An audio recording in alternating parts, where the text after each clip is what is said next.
The black wolf was already watching Celia when the stable door slammed shut behind her.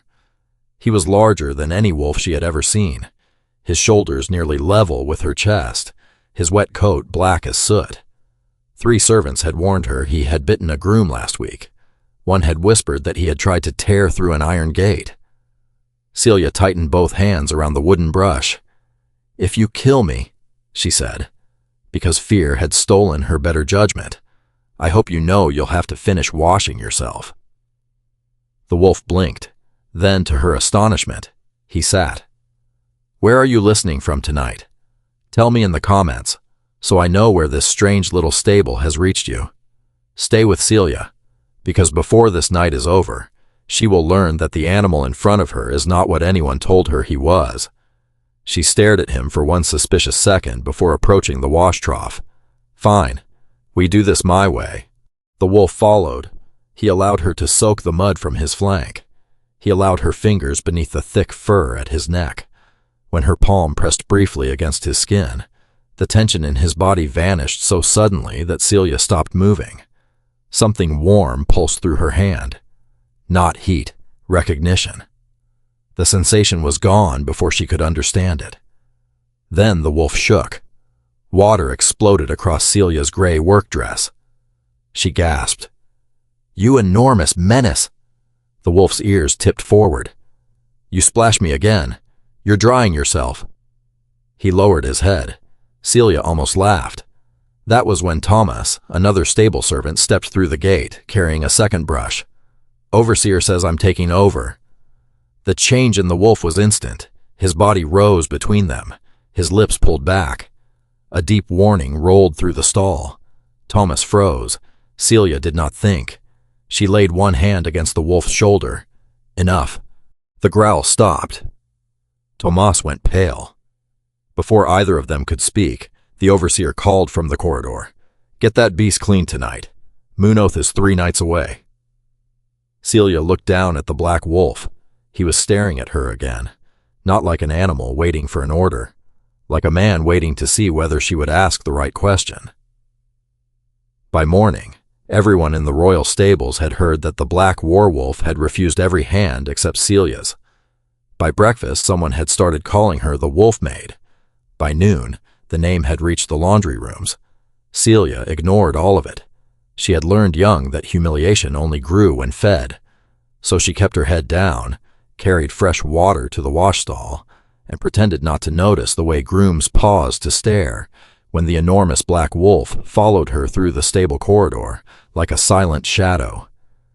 He should not have been there. The royal kennels stood on the opposite side of the palace grounds. Werewolves did not wander unattended. Dangerous ones certainly did not curl beside a tack cabinet while an Omega maid scrubbed mud from a saddle. Yet there he was, again. Celia set down her bucket. "You know," she told him, "most creatures understand the concept of being finished." The wolf opened one gray eye. "You were clean yesterday." His tail struck the floor once. Celia narrowed her eyes. That was not an invitation. The tail moved again. She looked away before he could see her smile. It had been easier the first time, when terror filled every space inside her. Fear made things simple. You survived the next breath, then the next. This was worse. This felt almost normal. She had spent years making herself useful without becoming memorable. Omegas in royal service were praised for quiet hands, lowered eyes, and the ability to disappear from a room before anyone important remembered they had entered. Celia had become very good at disappearing. The wolf seemed determined to ruin that. He appeared whenever she worked alone. He watched her repair torn straps, carry grain, brush old mares, and clean the narrow aisle between stalls. If another servant approached too quickly, his head lifted. If Celia told him to settle, he settled. That bothered everyone. It bothered Celia most. "Why me?" she murmured. The wolf's ears shifted. "No, don't look thoughtful. That makes this stranger." She reached for the wooden brush. The moment her fingers touched the thick fur beneath his jaw, something inside him tightened. Celia felt it before she saw it. A violent tremor passed through his muscles. His breath turned harsh. His claws scraped against stone. The wolf jerked away. Celia froze. His pupils widened until almost no gray remained. Then a growl began deep in his chest. Not the warning he gave strangers. This sounded wrong, painful. "Easy," Celia whispered. The wolf backed into the stall wall hard enough to rattle the hanging chains. A groom at the far end shouted, "Get away from him!" Celia should have obeyed. Every sensible instinct told her to run. Instead, she saw the animal's head lower, as if he were fighting something inside himself, and she remembered her mother kneeling beside a feverish neighbor boy years ago, saying that panic could be louder than pain if no one gave it somewhere safe to go. Celia stepped forward. The wolf snapped his head toward her. She lifted both hands. "I'm not touching you unless you let me." His breathing remained ragged. She waited. 1 second. 2. Then the black wolf leaned forward until his brow met her palm. The stable disappeared. For one strange heartbeat, Celia sensed something like a storm trapped beneath skin. Rage that was not rage, command without words, a pressure trying to force the wolf outward and bury whatever mind remained inside. Celia gasped. Instinct moved through her before thought. Be still, not a command, a promise. The pressure flowed toward her hand. The wolf shuddered. Then the storm inside him broke. His claws eased against the floor. His breath slowed. His forehead remained against Celia's palm. Around them, the stable seemed to exhale. Celia swallowed. "All right," she whispered. "Whatever that was, we are not doing it again." The wolf gave her a look that felt uncomfortably skeptical. She stepped away. Immediately, something else was wrong. Celia smelled nothing. No hay, no leather, no horse sweat, no soap from the wash bucket. She lifted her sleeve to her nose. Nothing. Her stomach dropped. Then faintly the scent of cedar returned. A moment later came hay, soap, dust, and the sharp mineral smell of water against stone. Celia stood very still. The wolf watched her. She forced a laugh that fooled neither of them. "Wonderful. Now you're making me imagine illnesses." Footsteps sounded behind her. Tomas entered, carrying folded blankets. He stopped when he saw the wolf. "He's back? Apparently he lives here now." Thomas lowered his voice. "Overseer Harlan says you're encouraging him." Celia looked at the enormous predator currently resting his chin on her boot. "Clearly, I have corrupted him." Tomas almost smiled, but unease won. One of the wolf guards shifted during drills this morning. Celia's humor faded. What happened? Lost himself. Took 4 men to restrain him. The black wolf's head rose. Thomas noticed. "See? He understands too much. He's trained. Werewolves aren't trained to listen to conversations." Celia glanced down. The wolf looked away. Suspicion prickled at the back of her neck. Before she could follow it, Overseer Harlan called Thomas away. Celia finished her work alone. Later, while searching the oldest tack room for a replacement buckle, she found a section of wall hidden behind stacked saddle frames. At first she thought the carving was decorative. Then she wiped away the dust. A woman had been carved into the stone. She wore no crown and carried no weapon. Her head was uncovered, her palm resting against the forehead of a kneeling wolf. Behind her stood a man in royal armor, not before her, behind her. Celia leaned closer. Beneath the image, age had nearly erased a line of lettering. She traced the grooves with one finger. "The crown commands," she read softly. "The heart restores." The words stirred something uncomfortable inside her. The woman in the carving wore a narrow collar, marked with a circle broken by a small silver heart. Celia touched her own throat. Her mother had once owned a pendant with that same shape. She had sold it during a winter when they could not afford flour. Celia stared at the carving until the wolf pushed his nose against her elbow. She nearly jumped. "How did you get in here?" He had made no sound. His gaze moved from Celia to the carving.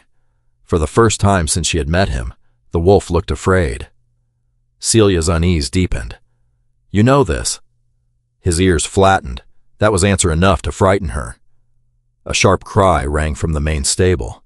Celia ran. She reached the central aisle to find Overseer Harlan standing beside the wash stall with an iron prod in his hand. The wolf stopped behind her. Every servant nearby went silent. Harlan's face hardened. "There you are. I've had enough of this foolishness." Celia looked at the prod. Iron would not kill a shifter, but in the wrong hands it could inflict brutal pain and interfere with shifting. "What's that for?" "For teaching the beast its place." The wolf's body went rigid. Celia stepped between them. Harlan stared at her as if she had forgotten what she was. "Move. No." The word escaped before fear could stop it. The stable became painfully quiet. Harlan lowered the prod slightly. "What did you say?" Celia's heart hammered. Years of practice told her to apologize. "Lower your eyes, make yourself smaller, survive." Then the wolf behind her made a low sound of pain rather than anger, and Celia remembered the storm beneath his skin. She lifted her chin. "I said no. He hasn't attacked anyone here. He attacked a groom last week. Did he?" Harlan's mouth tightened. Celia pressed on. "Or did someone use that on him first?" Thomas looked sharply toward the overseer. Harlan's expression gave her the answer. "You are an Omega stablemate," he said. "You do not question me." Celia felt old fear close around her ribs. Her mother's voice seemed to whisper from another lifetime. "Quiet keeps you fed. Quiet keeps you safe. But quiet would leave the wolf alone with the prod." Celia held out her hand. "If you want him moved, I'll move him." Harlan laughed once. "And when he tears your arm off, then you can tell everyone you were right." The wolf came to her side, not behind her, beside her. Harlan's confidence flickered. Celia laid a hand against the wolf's neck. She expected that strange pressure again. Instead, she felt only steady warmth. "Come on," she said. The wolf followed her. No chain, no command, no struggle. As they passed Harlan, the overseer raised the iron prod half an inch. The wolf stopped. Celia felt his muscles bunch. She tightened her fingers in his fur. "Don't." The wolf looked at her. Then he turned away from Harlan. A murmur moved through the servants. Celia understood why. The dangerous animal had just chosen restraint. So had she. She walked him toward the far stall, aware of every eye following them. Halfway there, a palace runner entered the stable carrying a sealed leather packet for Overseer Harlan, Wolfguard supply authorization. Harlan snatched it from him. Celia caught only a glimpse of the seal before it disappeared into his coat, a black crown above 3 thorned leaves. The wolf beside her went completely still. Celia looked down. "You know that too?" His gaze remained fixed on Harlan. Another question joined the others already crowding her mind. The strange carving, her mother's pendant, the missing scent, the Wolfguard losing control, and now a supply seal that frightened an animal supposedly trained for war. Celia led the wolf into the quiet stall. He sat while she closed the gate. For once, he did not try to follow when she stepped away. Instead, he watched her with an expression she could no longer dismiss as animal intelligence. Celia touched the wooden latch. From the corridor, she heard Harlan break the packet seal. Glass clinked inside the parcel, followed by the dry rustle of wrapped vials. The wolf's ears turned toward the sound, and a tremor passed once through his shoulders. 3 nights until Moon Oath, she whispered. The wolf's eyes held hers, and for the first time, Celia wondered whether he had been coming to her because he trusted her, or because he was running out of time. The royal beta bowed to the wolf. Celia forgot how to breathe. Marcus Hale had entered the stable with 2 Wolfguard officers behind him, his dark blue court coat still dusted from the training yard. He took one look at the enormous black animal beside Celia and stopped. Then he lowered his head. "Your Majesty." The wooden brush slipped from Celia's fingers and struck the floor. For 3 terrible seconds, nobody moved. Celia looked at Marcus, then at the wolf, then back at Marcus. No one of the officers coughed into his fist. The black wolf closed his eyes. Celia pointed at him. "No." Marcus's expression developed the strained stillness of a man trying very hard not to laugh at his king. Celia, that is a wolf. Yes, a werewolf. Marcus glanced at the animal. Not exactly. Celia remembered muddy water soaking her dress. She remembered calling him an enormous menace. She remembered threatening to make him dry himself. Her stomach dropped. The wolf stepped behind a stall partition. Bones shifted beneath black fur. The transformation was controlled, almost silent, but Celia turned away until Marcus passed a folded coat across the partition. A moment later, a man emerged. He was tall enough that Celia had to tilt her head to meet his eyes. Black hair fell untidily over his forehead. A pale scar crossed his left shoulder before disappearing beneath the collar of his shirt. His eyes were the same gray ones that had watched her from the wash stall. Celia wanted the earth to open. Instead, anger arrived. You let me brush you. Adrian Vale, Alpha King of Valeris, regarded her carefully. Yes, you let me call you a menace. Yes, you understood everything I said. A pause. Yes. Marcus looked fascinated by a beam in the ceiling. Celia folded her arms. Get out. Both guards stiffened. Marcus finally looked at her. Adrian did not. Everyone, the king said, outside. The officers hesitated. That includes you, Marcus. The beta's mouth twitched. Of course, Your Majesty. When the stable door closed, Celia realized she was alone with the most powerful alpha in Alaris. Old instinct screamed at her to kneel. She did not. Why? Adrian's face changed slightly, not offended, tired. Because when I shift lately, coming back has become difficult. Celia thought of the storm she had felt beneath his skin, the feral episodes. Yes, and you thought pretending to be an animal was reasonable. I did not pretend to be anything. I simply failed to explain. That is an impressive royal distinction. To her surprise, Adrian almost smiled. Celia hated that she noticed. His scent reached her now, fir smoke and winter pine beneath the stable air. Something inside her chest pulled toward him so sharply that she stepped back. Adrian noticed. His expression closed. What was that? The reason I should have told you sooner. Celia's pulse quickened. Adrian kept his hands at his sides. You are my mate. The words landed without ceremony. No thunder, no magical light. Only a terrible awareness of the man standing several feet away. Celia searched herself for joy and found suspicion first. So that is why you kept coming back. Partly. And why you obeyed me? No. The answer came too quickly to be flattering. Celia frowned. Adrian continued. The bond made me aware of you. It did not make me trust you. Then why did you? Because Harlan raised an iron prod against me, and you stood between us while believing I was an animal who could give you nothing. That silenced her. Adrian took one step closer, then stopped well outside her reach. You may leave royal service today if you wish. Your wages will be paid through the end of the year. No one will punish you for anything you said to me in this stable. Celia stared at him. You would let your mate leave? I would let Celia Rowan leave. Something warm and dangerous moved beneath her ribs. She distrusted it immediately. What if I stay? Then you stay because you choose to. The door opened before she could answer. Marcus entered without apology. We have another episode. The warmth vanished. A young wolf guard lay in the training courtyard with 4 soldiers holding him down. He had shifted halfway.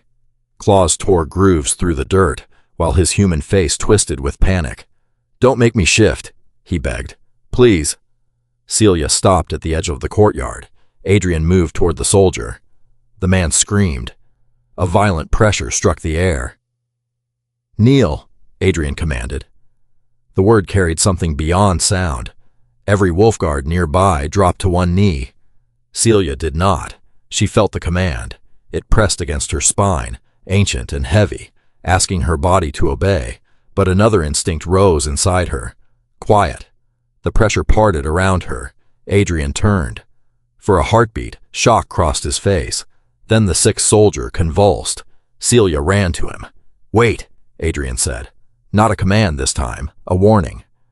She knelt beside the guard. His name was Daniel. She remembered him sneaking carrots to an old mare after night patrol. "Daniel, look at me." His eyes were almost entirely black. "I can't hold it. Yes, you can." "No." Celia reached toward him, then stopped. "May I touch you?" His breathing hitched. He nodded. Her palm settled against his wrist. The storm found her instantly. It was stronger than Adrian's had been. Rage without a target. Terror without a source. Something bitter and unnatural twisted through Daniel's wolf, forcing instinct against reason. Celia nearly pulled away. Then she felt Daniel beneath it. Still there, still fighting. "Come back," she whispered. The pressure rushed into her. The courtyard blurred. For a moment she smelled something bitter, like crushed weeds burned over metal. Then every scent vanished. Daniel went limp. His claws withdrew. The blackness receded from his eyes. Celia swayed. A hand caught her elbow. "Adrian." She pulled free on instinct. "I'm fine. You cannot smell anything." Her head snapped toward him. "How do you know?" "Because it happened yesterday, and you lied to yourself about it." Celia stared. He had noticed. Daniel whispered, "The tonic." Marcus crouched beside him. "What tonic?" "The recovery tonic. After drills." Adrian and Marcus exchanged a look. Within minutes, they were inside the Wolfguard supply room. Celia should not have been there. She knew it. Marcus knew it. The quartermaster clearly knew it. Adrian said nothing about her presence. Rows of dark bottles filled the shelves. Marcus uncorked one. Celia smelled nothing yet, but memory supplied the bitter trace from Daniel's episode. "Where does it come from?" Adrian asked. The quartermaster swallowed. "Council provisioning, Majesty. Lord Malcolm Vane's office approves the batches." Marcus poured several drops onto a silver testing plate. The liquid hissed. A faint reddish stain spread across the metal. Marcus's face hardened. Ragewort. Celia had heard the name only in warnings. It was a banned herb that amplified aggression in shifters. In small amounts, it caused irritability. In repeated doses, it could separate instinct from reason. Adrian went very still. "I have been taking this tonic for 6 weeks. Celia looked at him. Moon Oath was 2 nights away. Marcus understood at the same moment. "At the ceremony, 7 pack delegations will be present," he said. "If your Majesty loses control before them, the Council can invoke the Emergency Regency Clause." Celia thought of the black crown seal on Harlan's packet. "Malcolm." Adrian's gaze shifted to her. "Possibly. You know it was his office. I know his office approved the tonic. Evidence and certainty are different things." It was not the answer she expected from a king famous for ruthless decisions. Adrian turned to the quartermaster. "No arrests, no accusations. Replace every bottle quietly. Marcus, trace the shipments. And Moon Oath?" Adrian looked towards the palace towers beyond the window. "I cancel it." Celia spoke before she could reconsider. "No." 3 men stared at her. Her old survival instincts begged her to disappear. She ignored them. "If someone poisoned you so you would lose control during the ceremony, then canceling may be exactly what they want." Marcus slowly nodded. "The Regency Clause also permits review if the sovereign refuses the oath without recognized medical cause." Adrian's jaw tightened. Celia continued. "Whoever did this has already planned for you to be afraid." Adrian studied her.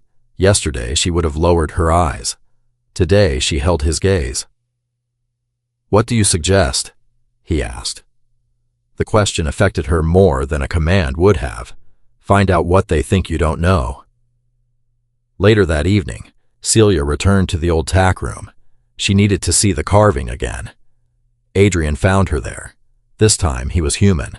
He stopped beside the stone relief. "The crown commands. The heart restores," Celia read. "You recognize it?"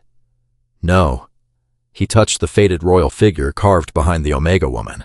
"My father had sections of old palace history sealed after he took the throne. He believed stories about limits on royal authority encouraged rebellion. Celia looked at the woman's collar. My mother had that symbol.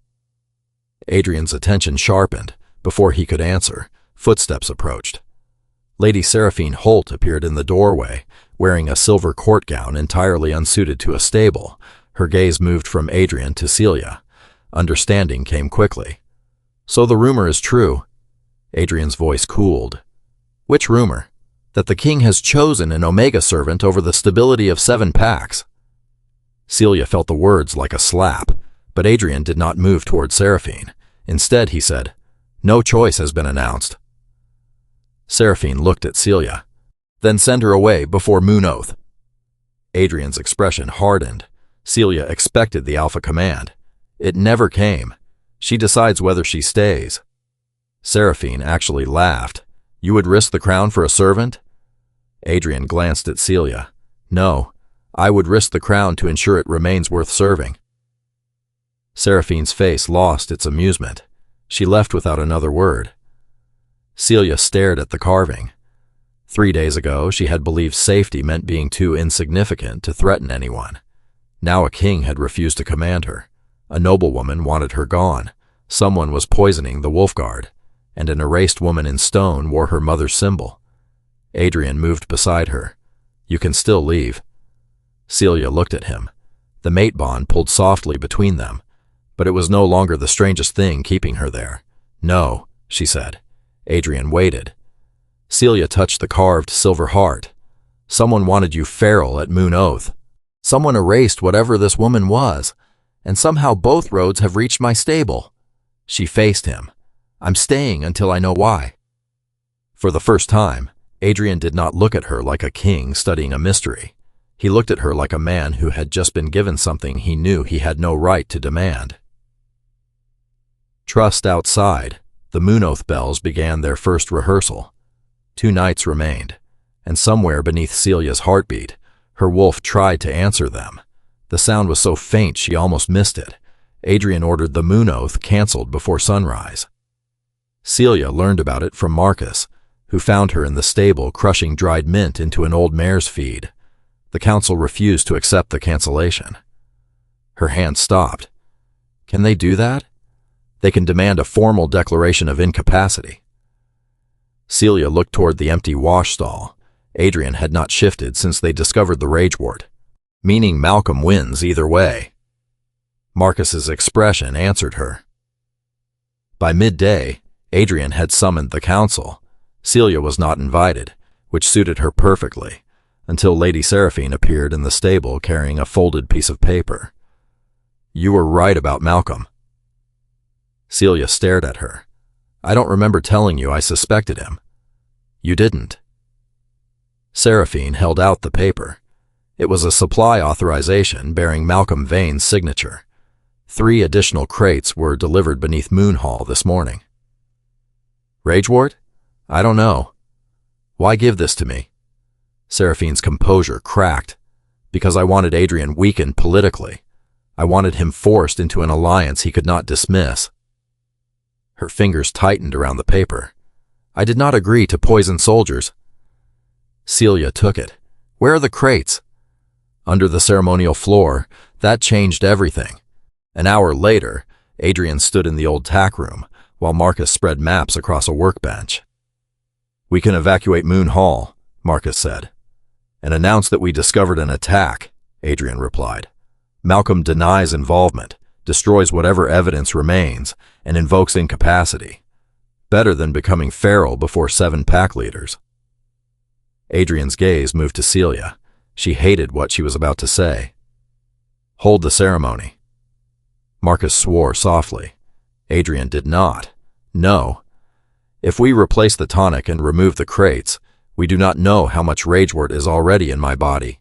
You've been stable since yesterday, because I have not shifted." Celia understood. Moon Oath required him to shift before the 7 delegations. Adrian came closer. "If I lose myself, you will not approach me." It sounded dangerously like an order. Celia lifted her chin. "Are you commanding me?" His mouth tightened.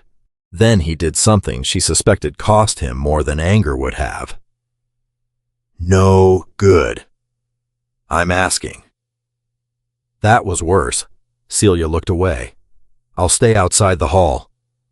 Adrian nodded once. It was the last safe promise either of them made. Moon Hall filled before midnight.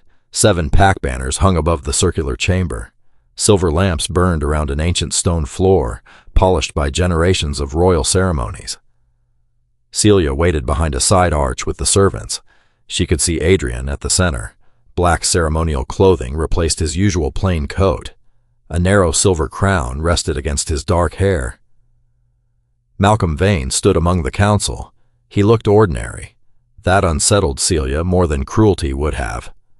A gray-haired man with careful hands and a face built for patient arguments. The bells began. Adrian addressed the pack leaders. We gather to renew an oath older than any ruler standing beneath this roof. His voice carried without crown command. An oath is worthless if obedience is the only answer permitted. Malcolm's expression changed almost imperceptibly. Adrian continued.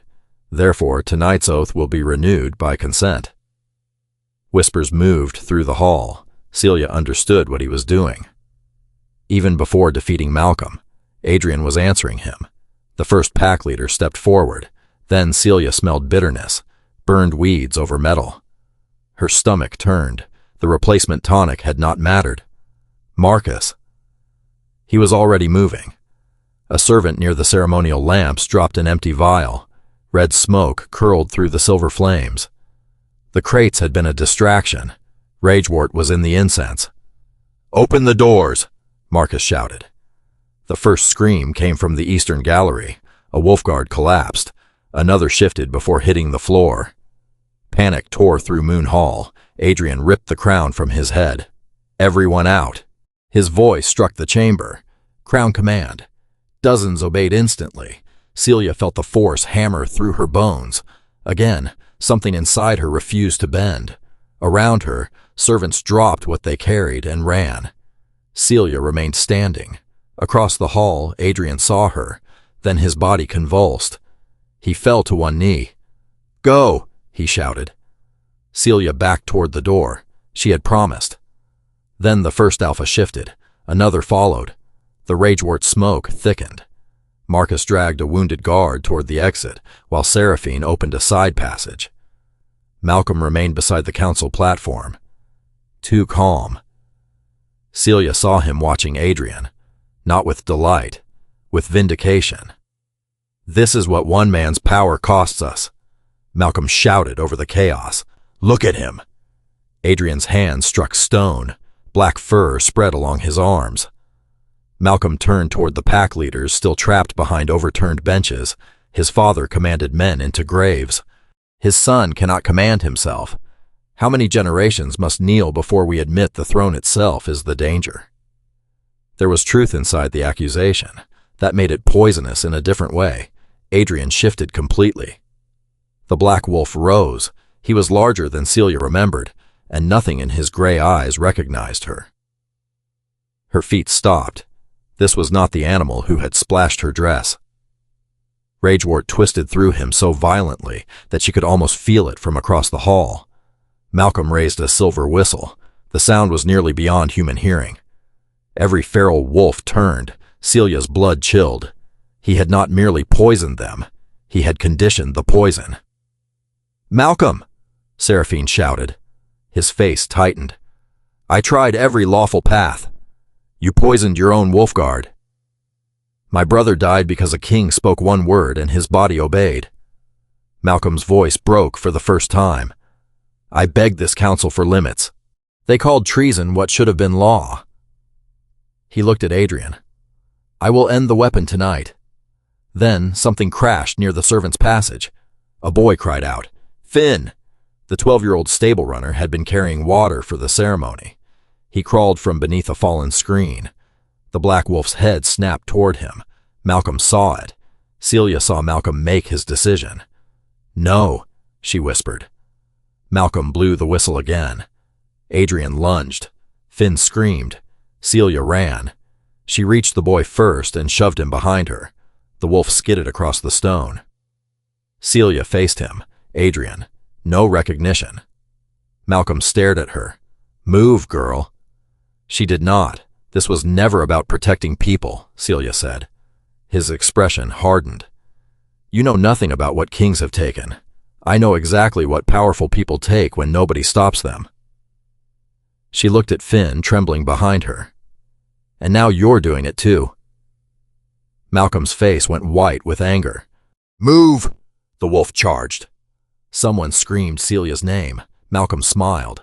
Celia lifted her hand. Adrian struck her palm with his forehead. The world vanished. Rage tore through her. Not one storm.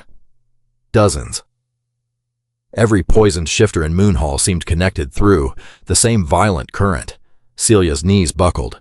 She could let go. She should.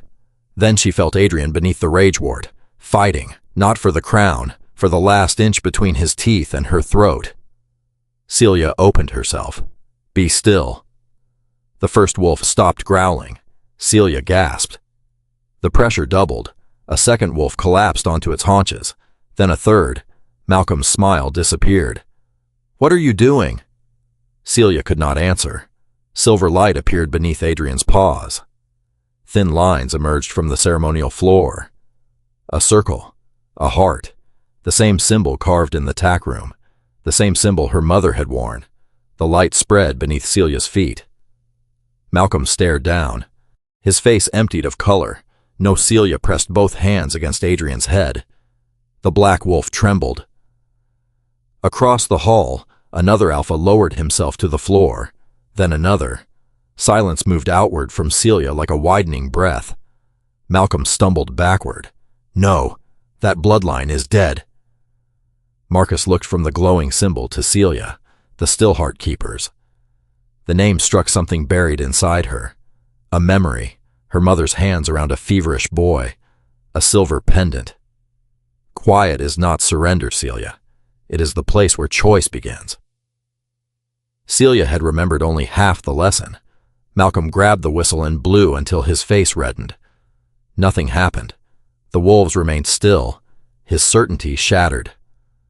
You are an Omega. Celia finally found enough breath to speak. So were they. Recognition became denial. Denial became fear. Malcolm turned toward the doors. Marcus blocked him. For the first time that night, Malcolm Vane looked terrified. Celia barely noticed. The ragewort had nowhere else to go. It entered her. Scent vanished first. Smoke, stone, Adrian. Everything disappeared. Then her hearing changed. The screaming crowd became distant. Her wolf cried out inside her. Celia recoiled. Adrian's feral presence surged again.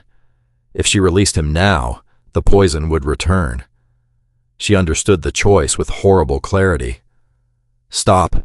Keep something for yourself. Her mother's voice lived somewhere in memory, but Finn was still behind her. The other wolves were still poisoned. Celia opened the final door inside herself. The ragewort rushed through. Pain became absence. Her inner wolf's voice faded. Celia panicked. No.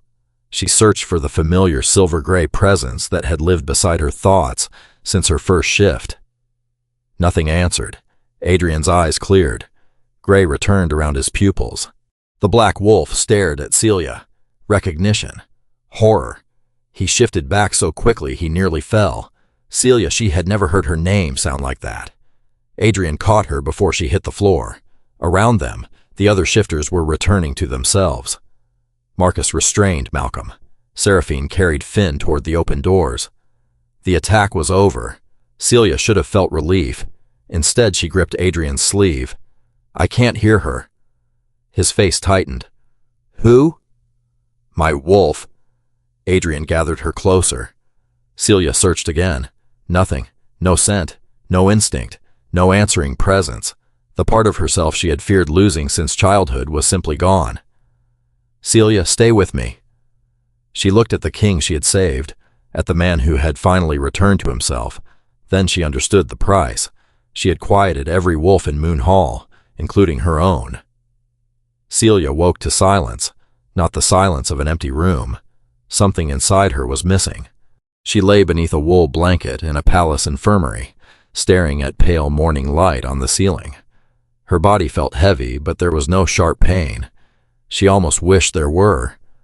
Pain would have been something. Celia closed her eyes and reached inward. For most of her life, her wolf had existed beneath thought like a second heartbeat, sometimes impatient, sometimes frightened, always there. Now Celia found an empty place. Please. Nothing answered. She tried to catch a scent. Blank linen, blank air, blank skin. Her eyes burned.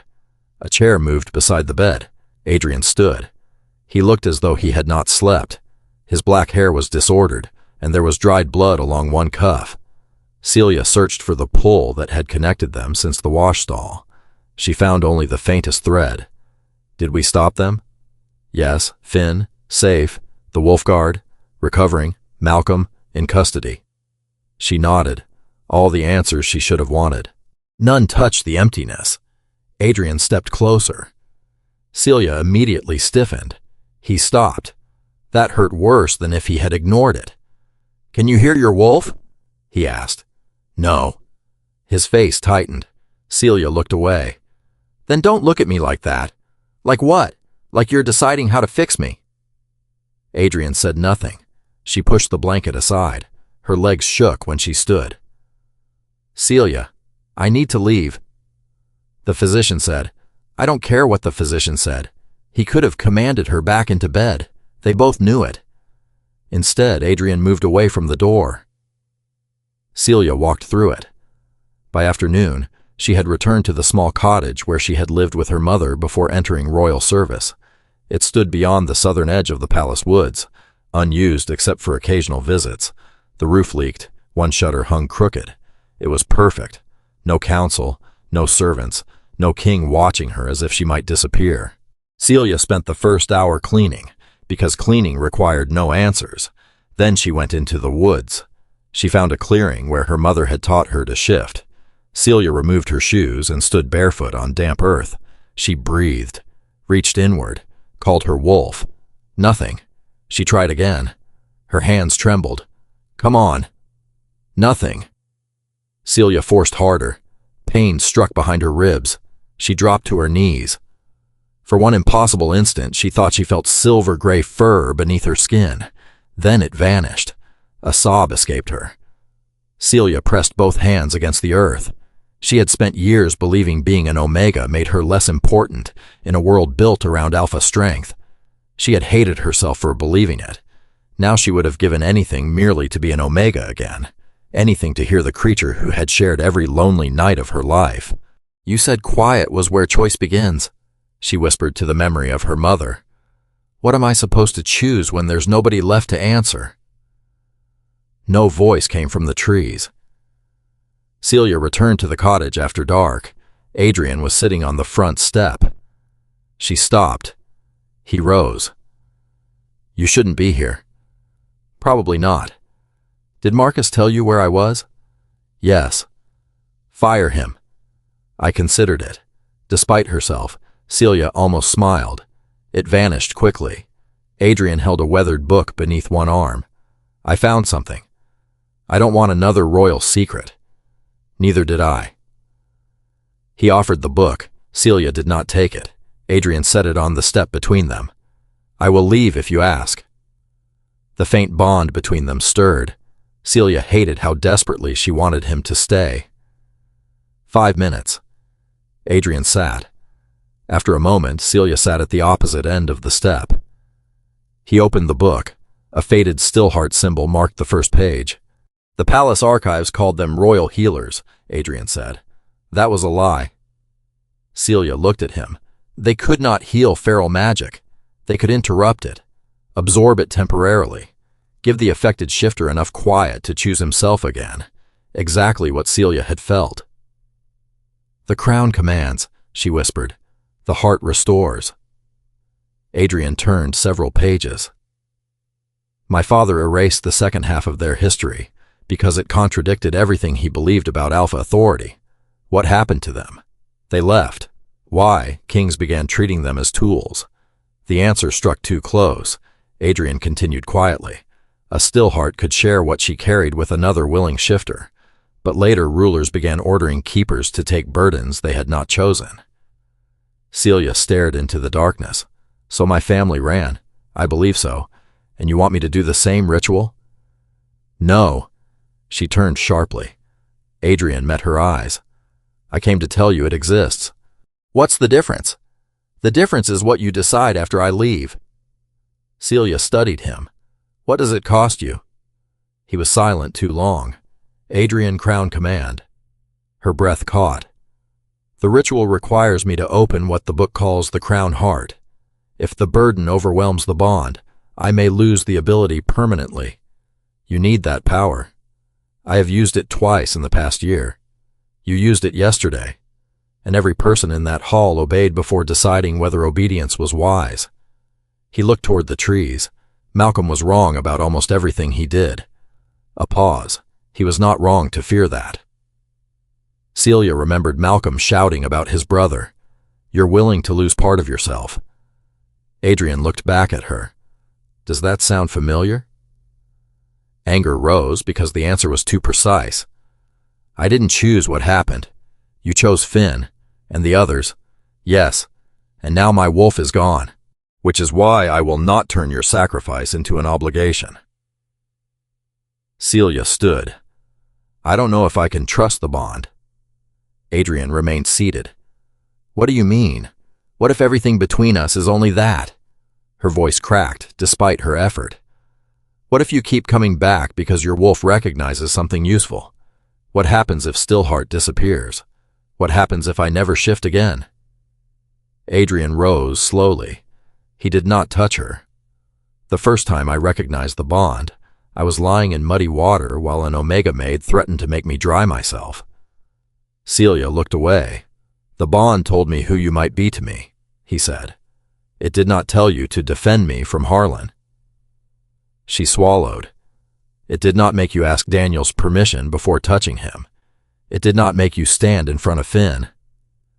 He stepped closer. It did not make you challenge me when canceling Moon Oath was the easiest choice. Celia's eyes burned. And it did not make me return tonight. Then, why did you? Because you left.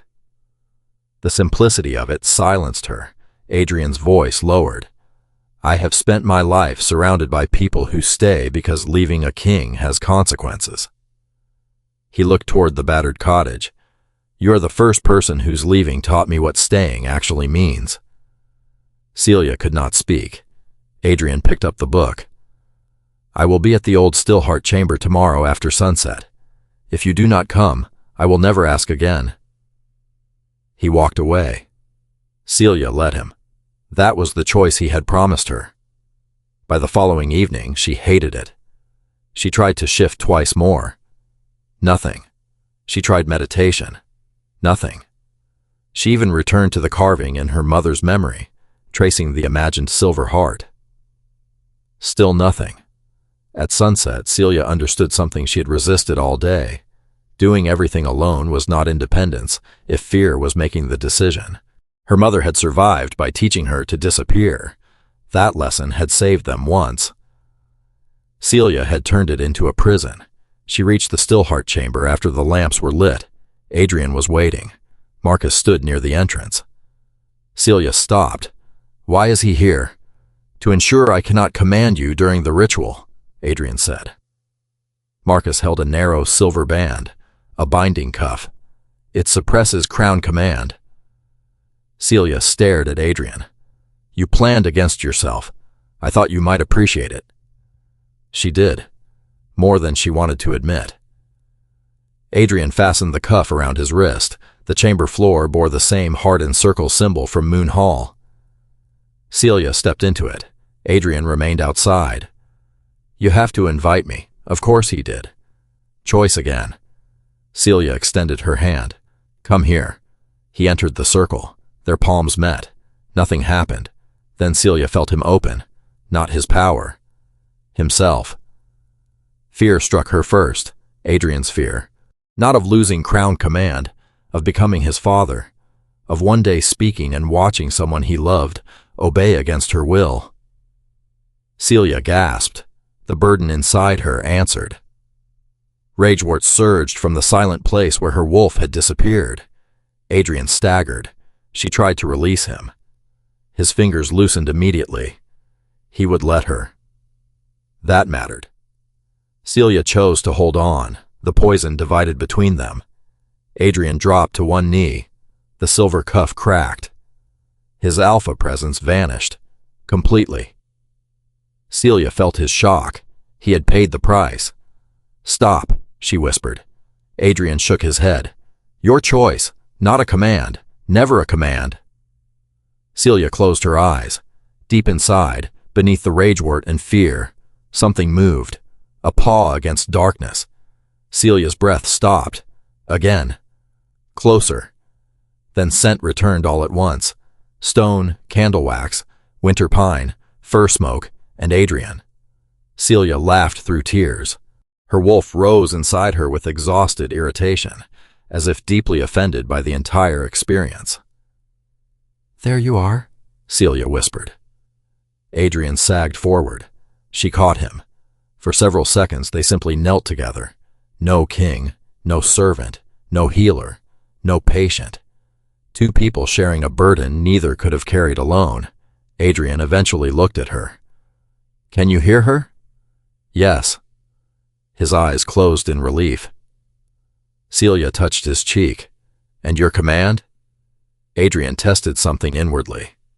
Nothing happened. He smiled. It was small, almost peaceful. Gone. "I'm sorry. I'm not." Outside the circle, Marcus cleared his throat. "Your Majesty, I should probably be alarmed." Adrian looked at Celia. "Tomorrow." Celia smiled. "Tomorrow." On the chamber wall, torchlight moved across the ancient inscription. "The crown commands, the heart restores." Celia finally understood what history had gotten wrong. Neither was meant to stand above the other. Celia returned to the royal stables 6 days after Moon Oath, not as a maid. That distinction mattered less than she had expected. The same horses demanded breakfast. Tomas still complained about early shifts. Overseer Harlan was gone pending an inquiry into the iron prod and falsified incident reports. Finn had already told the story of Moonhall so many times that he had apparently become 3 inches taller in every version. Some things, however, had changed. Lord Malcolm Vane stood accused of poisoning the Wolf Guard, attacking the Moon Oath, and endangering civilians. Seraphine had surrendered supply records proving he had hidden Ragewort shipments beneath ordinary provisioning orders. Adrian refused to have Malcolm executed. He wanted limits on royal power, Adrian told the council. He will live long enough to see us create them lawfully. Celia thought that was a harder sentence than death, for a man who had convinced himself only destruction could produce change. The council argued for 2 days. Adrian listened. Then he did something his father never would have done. He placed crown command under law. Even if the ability returned, no sovereign of Alaris could legally use it to compel marriage, intimacy, testimony, political loyalty, or punishment. Emergency use would require public review afterward. Marcus called the debates revolutionary. Celia called them exhausting. She attended only when Adrian asked for her judgment, and he learned quickly that asking did not guarantee agreement. Her own future produced almost as much argument. Several council members wanted to restore the Stillheart Keepers as a royal order. Celia refused. "I am not rebuilding a prettier cage." Adrian supported her before anyone could turn the proposal into a command. Instead, an abandoned hunting lodge near the southern woods would become the Stillheart Refuge. Soldiers struggling after war, shifters recovering from feral magic, and injured animals would be treated there without rank, deciding who deserved care first. Celia would direct it, not because she was the king's maid, because the idea was hers. Her wolf approved. Loudly, that voice had returned stronger each day, along with scent and shifting. Adrian's crown command had not returned at all. He seemed almost suspiciously content about that.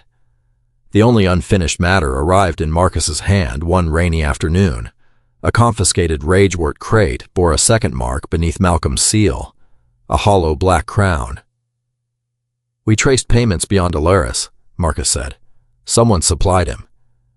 Adrian studied the symbol. Celia did too. Once a mystery like that would have consumed the room. Now Adrian closed the report. "Then we investigate." Marcus blinked. "Tomorrow?" "Tomorrow. The larger world could wait one evening." Celia knew exactly where Adrian was going.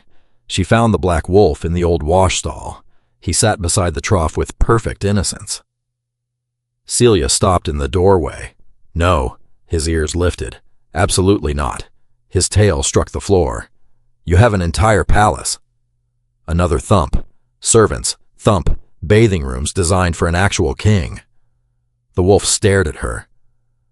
Celia sighed and reached for the wooden grooming brush. She had kept it. The handle was worn smooth, where her fingers had gripped it on the night she thought she might lose an arm. Now she filled the trough with warm water. Adrian stepped into it without being asked. "You are impossible." His gray eyes gleamed.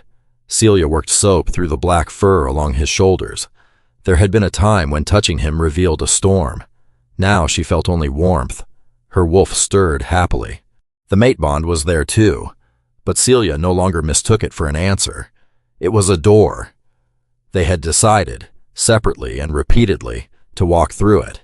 She rinsed his back. Adrian shook. Water flew directly across her dress. Celia froze. The wolf became very still. She looked down at the wet fabric, then at him. "You splash me again. You're drying yourself." Adrian sat immediately. Celia tried not to laugh. She failed. The sound filled the stable.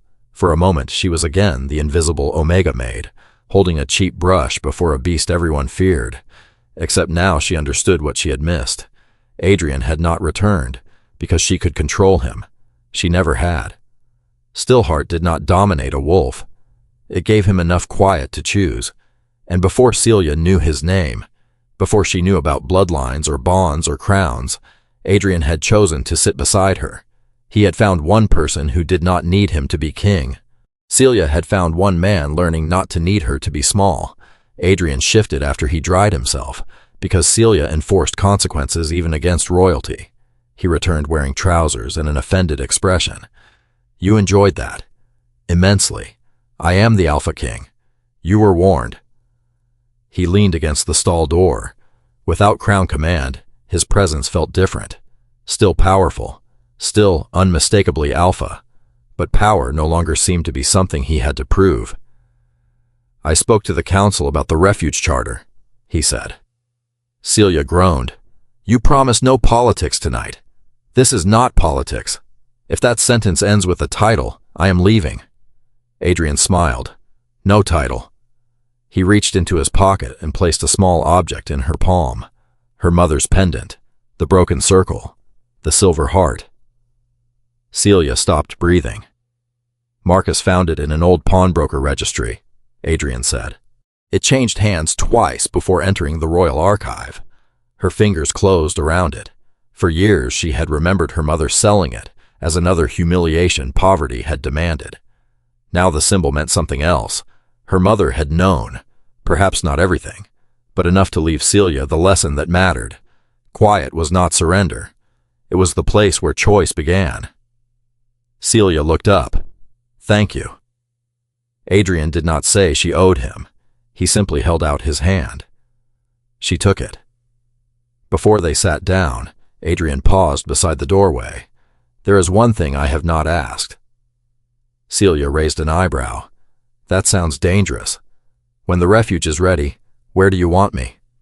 She had expected an offer of guards, money, perhaps another argument from the council. Not that. "You mean what role?" "I mean whether you want me there at all." The question warmed something deeper than the bond. Celia considered him deliberately. "You can carry feed." Adrian stared. "And repair fences. I have governed armies. Then a fence should be manageable." His laugh surprised both of them. Celia squeezed his hand. Come when you're Adrian, not because a king thinks he has to supervise me. He nodded. And when you need the king, I'll ask. There it was again. No vow written by destiny. No command disguised as devotion. An invitation. An answer. A choice. They walked to the stable doorway and sat on the worn wooden step. Rain had stopped. Beyond the courtyard, clouds opened around a pale moon. Adrian's shoulder rested against hers. No crown. No ceremonial robes. No kneeling court. Just the man who had once hidden inside a wolf, because losing control frightened him more than admitting pain, and the woman who had once hidden inside obedience, because being noticed had never felt safe. Neither needed to hide now. Maybe that was the truth Celia had paid so much to learn. Destiny can place someone in your path. Need can make you reach for them. But love begins when neither person is trapped there, and both still choose to stay. So what would you have done in Adrian's place? Would you keep crown command to protect the kingdom, or surrender such power because no one should possess an order others cannot refuse? Tell me what you think. And if Celia and Adrian's story stayed with you, you can like, share, and subscribe for more stories where destiny may open the door, but choice decides who walks through it. Celia rested her head against Adrian's shoulder. Inside her, the silver-gray wolf settled peacefully. From somewhere in the stable, Finn complained that someone had left wet paw prints across his freshly swept floor. Celia looked at Adrian. Adrian looked innocent. She laughed again. The wolf had come back to her. This time she knew why. May you and your family have peace in your home, health in your bodies, love in your hearts, safety on your roads, strength in difficult days, happiness in gentle ones, and hope for every tomorrow. May God bless and keep you always.